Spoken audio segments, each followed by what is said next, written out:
Now, this video comes with a trigger warning. In it, you will see a white woman telling a group of people of color to be quiet so she can white-splain to them.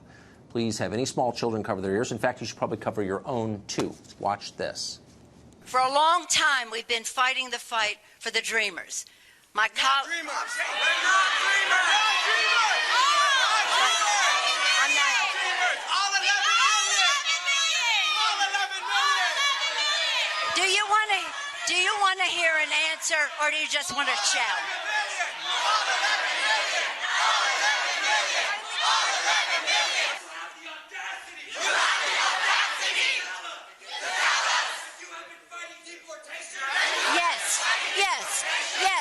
Yes, I am. Yes, I am. Yes, I am. You do not.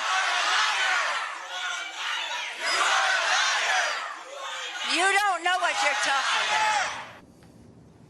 The revolution always consumes itself. Now, why were those people so mad at Pelosi? Well, they're furious that she's negotiating with the president to protect DACA beneficiaries from being deported.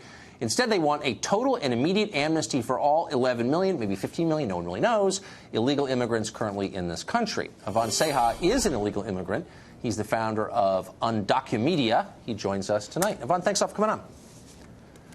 Thank you for having me, Tucker. I am undocumented, a DACA beneficiary, and actually born a crime when I was immigrating here at 9 months old. Huh. So I guess what I find so striking about that video and about a lot of other things that I've seen in the past few weeks is the lack of gratitude and the hostility from people who are really getting a pretty good deal from the United States, apparently. People who are here illegally, breaking U.S. law, benefiting in a lot of ways from U.S. society, which is the richest in the world, the most orderly, the cleanest, the fairest, and yet seem hostile toward the United States. I never hear a single person say, you know what, thank you. Why not, I wonder? I believe that undocumented immigrants, DACA recipients, are simply reacting to what's continuing to being done over years, and that is they're talking about us, but they're not talking with us. They are not including us in the conversations, and this is something that's going to be addressed. Both parties will be held accountable. People have something to refer to, records, to indicate how promising these agreements can be, and that's voting record. We're going to be holding people on both sides of the party who at some point may have voted against us, and that's all we have. That's the only premise we have. Hold on. Slow down. You're issuing a threat, and I want to understand what that threat means. You're saying as an illegal here, you're not a U.S. citizen. You're saying you and other non-U.S. citizens are going to hold U.S. citizens accountable for not being nice enough to non-U.S. citizens? Is that what you're saying? What I'm saying is that these elected officials are there to represent all constituents, including undocumented immigrants that live in these communities. And although we do not vote them in directly, we do take great part in our community and also ask to be represented. We are paying taxes, we are contributing to the community, and we just ask for representation. No, what you just, and by the way, I've always been very pro-immigrant and am in some ways still, and pro-immigration actually. You're making me very anti-immigration by what you're saying right now, because of its tone, but also because of the threat you just issued to people who don't see it your way.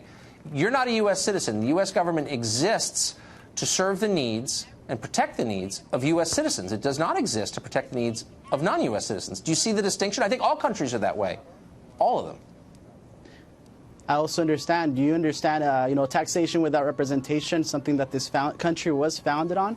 I believe we are paying taxes. I believe we deserve to be represented. I'm not issuing any threat other than we are going to go ahead and no longer allow people to make agreements that jeopardize our community behind our back. We want to be protected. We want to have relief that includes our parents, our brothers, our uncles who don't fit the typical dreamer narrative per se. But why do you have a right to demand anything? I mean, and by the way, let me just be really clear, for the fifth time, I'm sympathetic to a lot of the DACA people because they didn't choose to come here illegally. But I'm more sympathetic to American citizens because I am one, and I have something in common with them because they're Americans too. And so I don't understand on what grounds you make these demands. If I show up in someone else's country and say, you know what, I demand to have a voice in the political system here, I demand benefits, I demand respect, they'd say, buzz off, pal, leave. Like, you have no position from which to demand those things. Do you see what I mean? No, I understand. The context of the video that you were referring to, those are DACA beneficiaries, 800,000, which are now in limbo as a result of the loss of DACA or the threat to it, and there isn't anything happening in the next 6 months. So they are reacting to that. These are people who are very much well involved in our communities. They are teaching our children. They are police officers, firemen, paramedics. Even in the recent hurricane hits, they were putting their lives on the line to save other people. And nowhere did they question, that's just are you nonsense. a citizen? It's just totally are you a legal permanent it's resident? just nonsense. It's just nonsense. Okay, yeah, some of them are great No, people. Some of them are criminals and drug dealers. They're people. Okay, so not all of them are future Medal of Honor recipients. Let's stop with the propaganda. I'm asking a much bigger question about what citizenship means and about the rights of people from other countries to demand political influence and money from a country that's not theirs. And I'm just saying it's a kind of a weird posture, an entitled posture for you to take. Like, I demand this. Really? On what grounds? Are you following me? Again, they're contributing to this country, and they deserve to be represented. Some aren't. They have been here for years. They are not new. And that applies to every population. I know plenty of good citizens. I know plenty of bad citizens, if you want to go by that narrative. I agree with that. And no matter what, there are people in everywhere. But they're citizens and non-citizens. That's the distinction that the left is seeking to erase. We're all the same. And my point is, no, the point of a government is to look out for the citizens. That's why a citizen is different from a non-citizen. You are subject to the laws of, but also benefiting from the protections of, a government. I mean, I don't understand. So, like, everyone in the world who wants to come to the United States can just show up, go on benefits, reap the benefits of our society. Like, why would we allow that?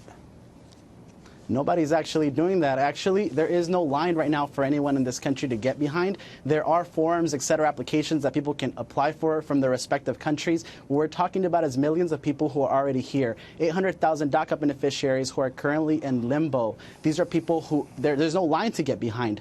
Just to put things in perspective, the immigration system is currently processing applications from 1995, something we have no control over, just to show what's going on. But that's really not, up to you to like or dislike, because you don't have grounds for that. And look, I would concede that some of the DACA kids are a little bit different because they came here as small children, as you did.